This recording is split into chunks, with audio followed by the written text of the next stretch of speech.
Oui, hein, tu trouves? Ouais. Au sommaire de votre magazine du cinéma belge. Ouais, en fait, Nominé 2 fois au Magritte comme meilleur espoir en 2012 et 2015, Ande Kodja aurait pu être musicienne. Elle a pourtant choisi de devenir comédienne. Si ses personnages évoquent souvent la passion et le romantisme, elle aspire aussi à faire rire. Ça tombe bien. À ses côtés, auteur de pastilles humoristiques, brillant maître de cérémonie lors de la toute récente cérémonie des Magritte, mais aussi comédien très présent sur le petit et le grand écran, Charlie Dupont. Cette fois, c'est comme producteur et comédien qu'il s'attaque à son nouveau projet, 2 au carré. Découverte de 2 parcours, 2 personnalités très différentes de notre cinéma. Mais aussi présentation des sorties du mois, agenda. Allez hop, Home Cinéma, c'est parti!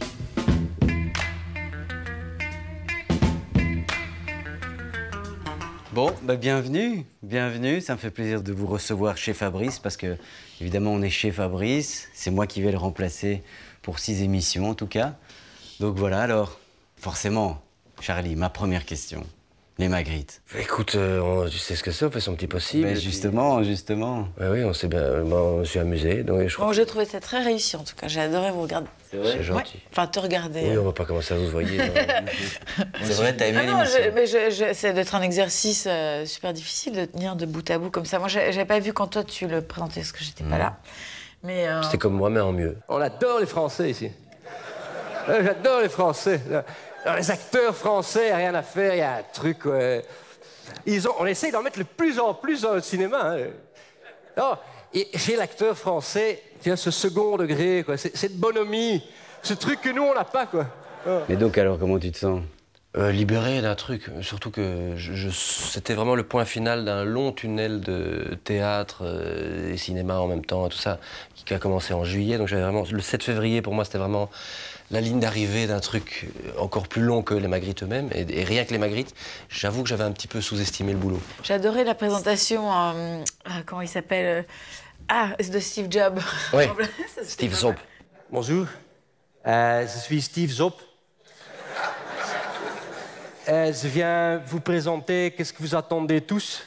Le nouveau device du cinéma belge. L'hypertop du mégatop. L'acteur belge 3.0, 3.0.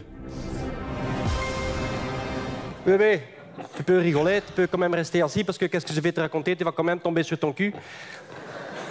Bazar, hein? Extraordinaire, hein? Regarde, amazing bazar. Oui, oui, oui. Non, parce que, allez, c'est plus solide et plus fragile en même temps. Tegelijkertijd. Ja. Toute la Belgitude en un seul device, quoi. Oui, oui, non, c'est extraordinaire. Tu le commandes sur le Flamistore ou sur le Wallistor. 289 sur le Wallistor, 389, c'est un peu plus cher sur le Flamistore.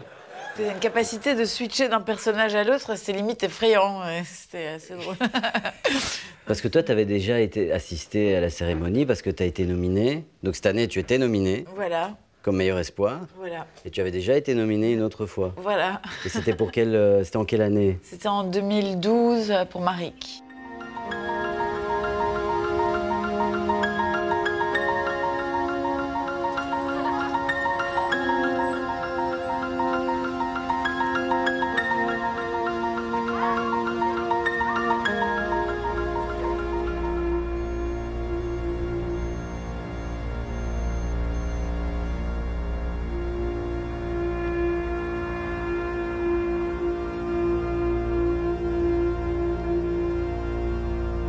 Là, tu as tourné La Soumise.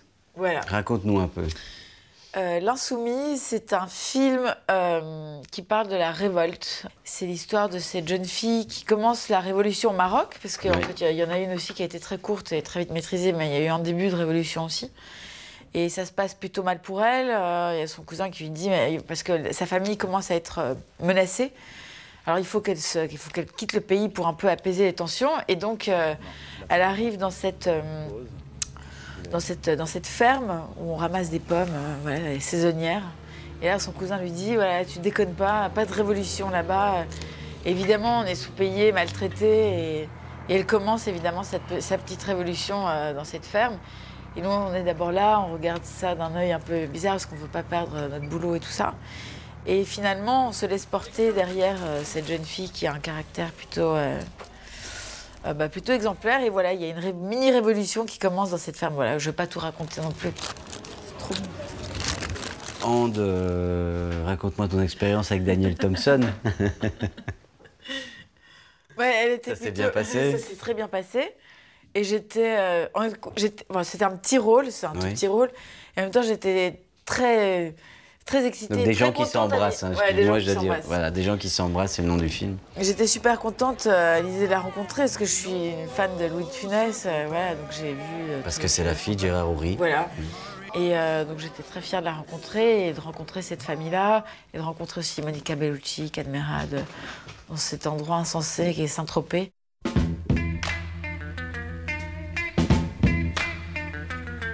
Il faut rappeler quand même aux téléspectateurs, que tu avais quand même fait des capsules avec Manu Toro. Oui, en 47, ouais. Que tu fais en 47, juste après la guerre. Messieurs, si je vous ai réunis dans cette heure matinale, c'est avant tout pour vous rassembler. En effet, comme vous le savez certainement, nous sommes à l'heure J-1. Réglons nos montres. Moi, j'ai 10h41. Combien vous avez, vous? 43. 42. 44. Presque moins quart. OK, c'est bon. Ça a quand même marqué, et que tu as quand même fait aussi, tu fais encore des capsules qui passent sur YouTube avec Damien Gillard. Oui. T'es quand même quelqu'un qui connaît bien la comédie, qui est aussi déjà connu pour la comédie. T'as l'impression qu'il y a un écart entre les gens de cinéma et peut-être le grand public? Sans doute, en fait. Et j'en étais pas conscient, mais et après, il y a aussi des gens que je comprends qui sont pas forcément sur YouTube, les frères tes pères. C'est pas le genre. Qu'ils rient, moi, me bouleverse. Parce que, bon, voilà, tout d'un coup, je me disais, tiens, eux, je sais qu'ils m'ont découvert samedi, par exemple. Je viens de Serein et je m'étais dit, c'est différent, monsieur. Martina, tu me mets une bouteille de champagne, on a des VIP, des amis des frères d'Ardenne. Pierre-Paul Jacques et Jean-Pierre Luc. Toi, t'aimerais bien aussi faire rire. Mais Parce que bon, c'est vrai que toi, tu es surtout connu, reconnu pour avoir fait des films, je dirais, intenses, dans des compositions dramatiques, quoi. Mais est-ce que la comédie, c'est quelque chose qui te plairait? Par exemple, présenter les Magritte, par exemple. non, parce que je crois que je suis trop trouillarde pour ça. Je suis quelqu'un j'ai vraiment peur. Je suis quelqu'un j'ai peur de beaucoup de choses, j'ai peur de tout. Et je pense que Je me chiais dessus également. Je sais pas comment t'as fait. Quand j'étais au conservatoire, chaque fois qu'il fallait... on préparait nos pièces et tout, et voilà, il y a toujours un théâtre magnifique. Et avant de rentrer sur scène, j'ai toujours une espèce de petit singe dans ma tête qui me dit tu connais pas ton texte, tu connais pas ton texte. Et, si, je connais mon texte. Et d'un coup, je ne connaissais plus mon texte, et là, il fallait monter aller sur le plateau, et c'était horrible. Je connaissais mon texte parce qu'on avait répété tout, mais j'ai toujours cette deuxième voix qui est là. Et je pense que ça, j'y arriverai pas du tout. Toi, tu as fait une école, tu as fait le cours Florent. J'ai fait le cours Florent et puis le conservatoire à Paris. Et toi, tu as travaillé la comédie? J'ai travaillé la comédie, mais plutôt des comédies, des comédies de Shakespeare, voilà, pas la comédie moderne, voilà, non, les comédies modernes, stand-up ou de ce qu'on voit, voilà, non, ça, je l'ai jamais encore expérimenté. Mais toi, Charlie, t'aimerais bien travailler des grands textes? Est-ce que tu as travaillé des grands textes, peut-être? J'ai travaillé quelques grands textes, comme nous tous, à l'école, tout ça. Est-ce que toi, tu as fait le conservatoire? J'ai fait la Klein Academy. La Klein Academy. Ouais. Ah, ce qui est quand même plutôt rare pour un francophone. Oui, j'ai adoré le côté bilingue, tweetalig, du bazar. Mais quoi, tu parlais néerlandais? Ja, ik ben volledig tweetalig. Et comment ça se fait? Comment tu as appris? Ik ben van Ronsen. Je suis d'Elzel, je viens d'une commune à facilité, c'est-à-dire où tout est difficile. Mais tu comprends, tu peux le parler, tu peux avoir une conversation. L'UNIF et tout, ça, mais ils m'en ont refoutu une dose en injection, et donc... Pourquoi tu as étudié quoi à l'UNIF? Le droit. Ah, tu as étudié le droit? Oui. Combien d'années? 5 ans, tout. Ah, tu as terminé? Oui, tu peux m'appeler maître si tu veux. Ah ben? Ou docteur. Ou... Et alors pourquoi tu n'as pas continué? C'était chiant. C'est chiant. J'avais une cravate qui poussait à la place de la glotte et tout ça. Mais pourquoi tu as fini tes études alors? Parce que tu y pensais déjà pendant que tu étudiais ou pas? La révélation théâtrale est arrivée pendant. Pendant? Ouais. Qu'est-ce qui a été quoi le déclic alors? Eh ben, Manu. Quand on a commencé à bosser ensemble. Donc Manu Taureau, hein, pour les téléspectateurs. Forte odeur de pied, vieux reste de pizza, syllabustes épars. Vous l'aurez compris aisément, nous sommes bel et bien dans la chambre d'un bûcheur. C'était à la fois mon meilleur pote, c'était 10 années de folie furieuse. Vous êtes rencontrés à l'université? Non, on s'est rencontrés dans une pièce de théâtre, justement, qui était tout à fait dispensable, complètement oubliable, une espèce de Père Noël est une ordure de série B, comme ça, qui s'appelait Le Dernier des Yuppies. Juste après, j'ai commencé l'impro, sur un malentendu aussi, avec cette bande-là. Et c'est ça qui m'a vraiment donné envie. Et en même temps, je faisais la Klein à ce moment-là, pendant que Manu commençait à faire les faux contacts. Et pourquoi tu as été à la Klein? Pourquoi pas un parcours plus classique, je dirais, pour un... Parce que, d'abord, le conservatoire m'achetait, ne voulait pas de moi, c'était son droit, je lui rends bien. Et après, ça me correspondait très très bien à la Klein Academy, où je sortais de 5 ans de droit quand même très cérébral. Et donc on vient de bosser le corps et le théâtre par l'aïkido et le masque neutre, ça m'a fait du bien. C'est parce que à la Klein Academy, on travaille beaucoup le corps, quoi. Ouais. Et toi, le cours Florent, ça t'a aidé? Tu sens encore aujourd'hui que ça t'aide dans ta... Est-ce que tu as encore des choses que tu utilises? Longtemps, parce que le conservatoire était plus important que moi. Oui, enfin, le conservatoire. Je voulais dire le conservatoire, pardon. Non, mais en même temps, cours Florent, enfin voilà, c'est une drôle d'école, parce qu'en même temps, c'est... N'importe quel idiot qui paye tous les mois 300 € à François Florent peut être admis dans cette école. Donc oui, t'as pas de sélection du tout? À Florent, non, quoi. C'est vraiment. Florent, c'est à Paris. Hein, non, il y en a à Bruxelles maintenant. Ah oui? Et oui, t'arrives à Bruxelles. Il a ouvert? Oui. Voilà, donc il a ouvert à Bruxelles aussi, voilà. Non, mais c'est une drôle d'école parce que tu te retrouves à 30 par classe, il n'y a que 9 heures de cours par semaine. Donc c'est un peu la jungle. Enfin, je regrette pas parce que j'ai trouvé mon agent. Elisabeth est venue Elisabeth Simpson, voilà, est venue me voir au cours Florent, et puis j'ai réussi mon concours de conservatoire là-bas, j'ai travaillé là-bas, donc voilà, il y a du bon et du mauvais. Et puis je suis rentrée au conservatoire. Et moi, je me dis souvent que j'aurais bien aimé faire le conservatoire plus tard, en fait. J'ai la sensation d'y être rentrée trop jeune. À quel âge, en fait? À 20 ans. Ah oui. Ah oui. Et d'un côté, c'est génial parce que tu avances et tu vas plus vite et voilà, les choses arrivent. Et en même temps, j'ai l'impression d'avoir fait ça. Oui, j'étais peut-être pas assez mature pour pouvoir comprendre et réaliser la chance que j'avais d'être dans cette école incroyable. Et avec cet enseignement, enfin voilà, on avait tout ce qui se fait de mieux en France. Mais donc tu te destinais à être musicienne à la base? Quand tu étais plus jeune? À la base. Enfin, plus jeune, oui, adolescente, même enfant. Oui, enfant, oui. Parce que ma mère m'a un peu obligée à faire la musique quand j'étais petite. Et puis je l'ai détestée, et puis je l'ai adorée. Parce que j'ai fait plein d'instruments. Et c'est comme ça que je suis arrivée au théâtre, en fait. C'était juste une curiosité, hein, vu que je faisais la musique classique. Mais après, je faisais trop d'instruments en même temps, donc c'était trop compliqué. Mais j'ai continué le piano, et j'en fais toujours, parce que c'était mon amour premier.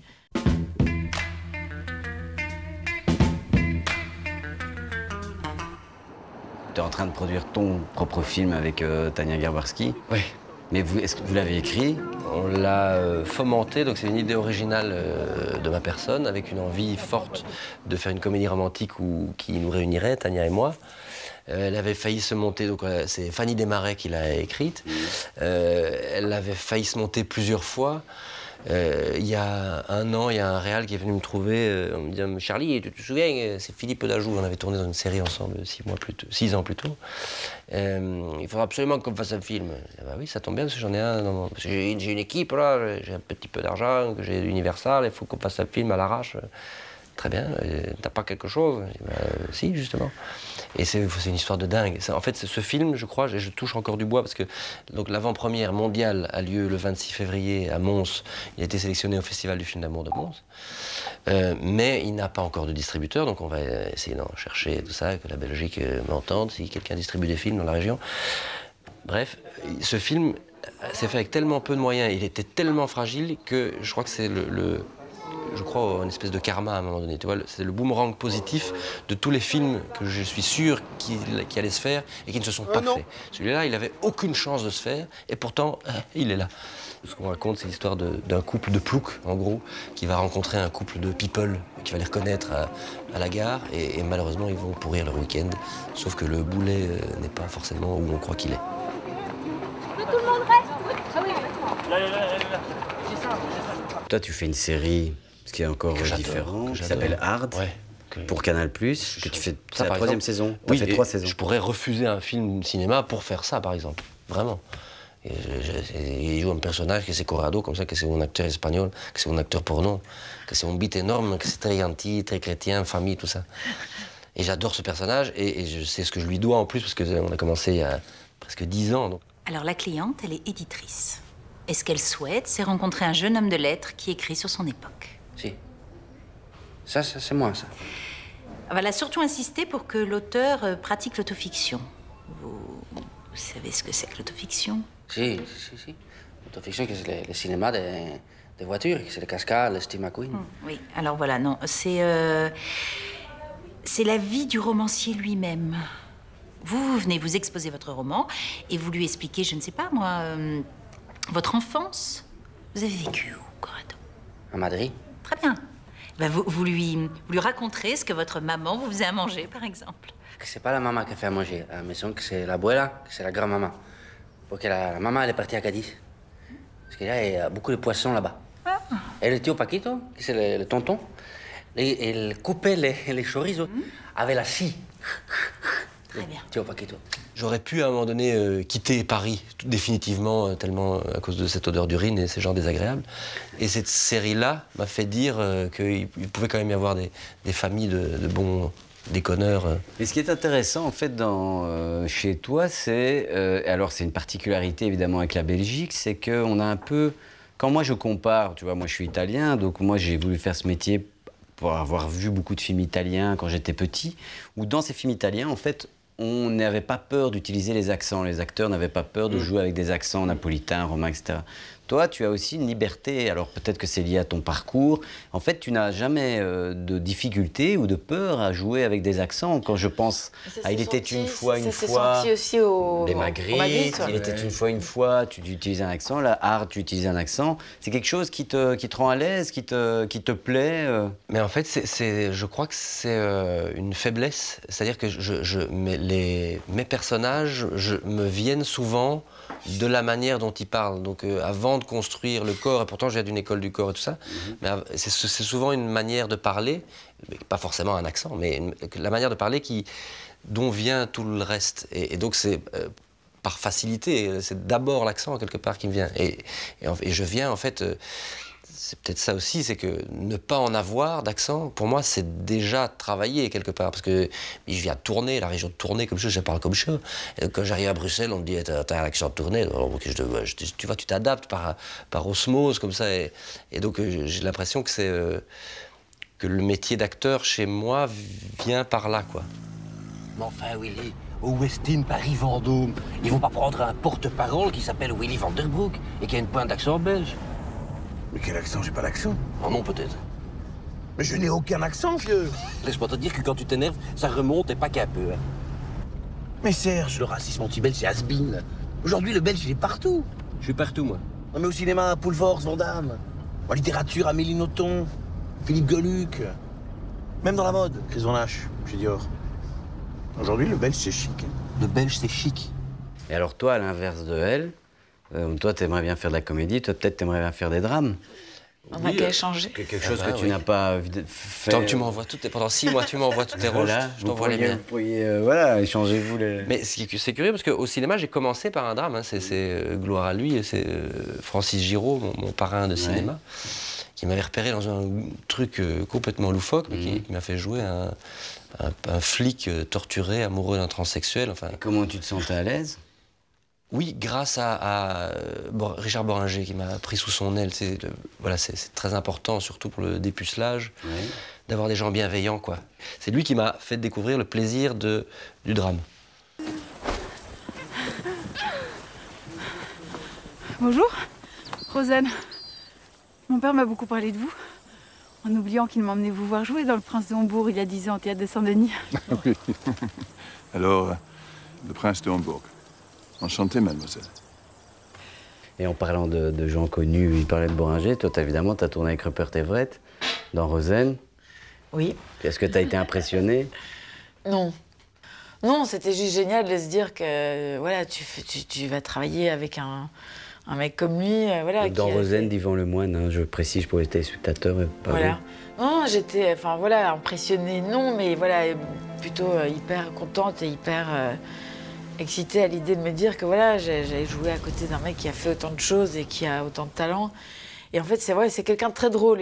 C'est un espèce de dandy anglais qui parle de plein de trucs assez ouvertement et qui a un humour assez noir et plutôt très marrant. If I don't take care, I'll be drunk in 10 days.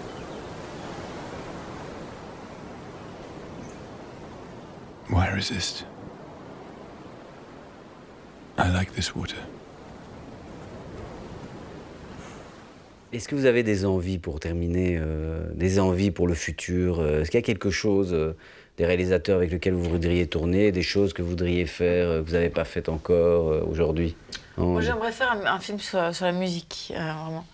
J'aimerais interpréter une pianiste ou enfin vraiment faire quelque chose avec la musique parce que c'est comme ma première passion. Enfin, j'ai vraiment je rentre chez moi, j'écoute de la musique classique. Enfin, voilà, j'ai vraiment un truc bizarre avec ça. C'est présent dans ma vie tout le temps. Ça me poursuit, même en travaillant en scénario, même voilà. J'aimerais faire quelque chose là-dessus ou jouer un homme. Et pourquoi jouer un homme? Parce que tu trouves que les rôles pour les hommes sont plus intéressants? Non, mais je sais pas, ça m'a toujours intriguée depuis que je suis toute petite de savoir ce que c'est qu'un garçon, comment bouge un homme. Enfin, je sais pas, il y a quelque chose qui est intriguant. C'est une autre musique, c'est un autre rythme. Voilà, vous êtes un peu à l'opposé de nous. C'est autre chose. Hein. C'est autre chose. Ouais. Moi-même, j'ai assez fasciné par les femmes depuis toujours. Non, ça s'est vu sur scène. J'appelle Mireille d'Arc. Mon Pierre, tourner avec toi a été tellement une source de joie. Ça marche pas. Mais et toi, il y a... Pour l'instant, mais j'ai très envie de jouer en anglais. Et de jouer à cheval en anglais, en particulier. Enfin, je sais pas pourquoi. J'ai un trip. Donc, Napoléon, j'y vais. Pour la BBC, j'y vais. C'est ça, quoi. Donc, un vieux film d'époque anglais. J'ai envie des cavalcades. Les vestiges du jour, des choses comme ça, quoi. Pourquoi en anglais, en particulier? Parce que je l'ai jamais. C'est hyper agréable de jouer en anglais. Il y a un côté rock. Chez moi, l'anglais, c'est la langue des Beatles. Donc, il y a quelque chose. Je me trouve génial quand je parle anglais.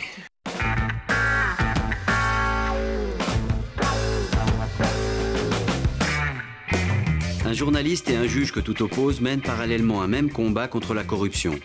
Nous sommes en 2001 et c'est l'affaire Clearstream qui va les réunir. Denis Robert, l'auteur de l'enquête originale qui a secoué toute la France, scénarise lui-même sa propre histoire. Au casting, Gilles Lelouch, Charles Berling et le Belge Laurent Capellotto. J'ai rencontré un type. T'as raconté quoi? L'histoire du système de dissimulation de capitaux à l'échelle internationale. J'ai eu 4 appels raccrochés aujourd'hui, je sais pas ce qui se passe là. Vous avez quitté Clearstream il y a 10 ans, monsieur. Ils vous font peur à ce point-là?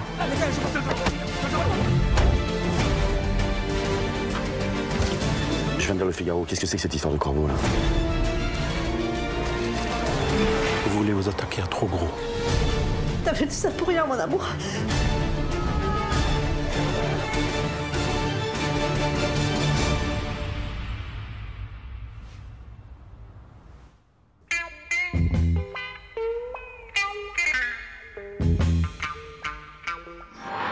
Amateur de cinéma hors norme, étrange et culte, le festival Offscreen accueille le réalisateur américain Tobe Hooper pour sa 8e édition.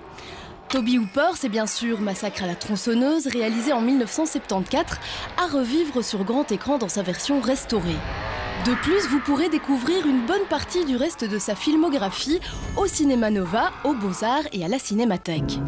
Le festival bruxellois présente également le documentaire électrique Bougalou comme introduction à une riche rétrospective des films produits par la Canon.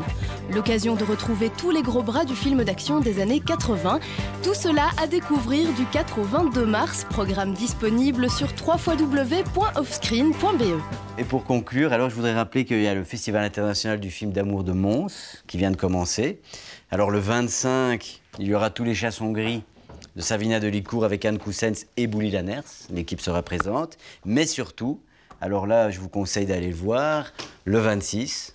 2 au carré à 20h. 2 au carré. Gentil, oui. 20h. D'ailleurs, il y a un concours qui est organisé par BTV. On peut gagner du houmous et des olives. C'est pas encore parti. Vous auriez un texto à Fabrizio. Voilà, il y a des bonbons aussi. Bonbons voilà. ou mousse, on peut choisir. Voilà, et donc alors c'est de Philippe Dajoux. Philippe Dajoux, une franche comédie. Voilà, une franche comédie dans la section Regard croisé. Oui. Voilà. Et tu seras là. Je serai là. Avec toute l'équipe, une bonne partie de l'équipe. Ouais. Une bonne partie de l'équipe. Bah écoutez, je vous souhaite tout le bonheur possible pour le futur. Pareil pour toi, bravo pour ton Magritte. Il a reçu un Magritte récemment. C'est lui le meilleur acteur. Merci beaucoup. Merci beaucoup. Merci. Bon, à bientôt. Ciao. Au revoir. Au revoir.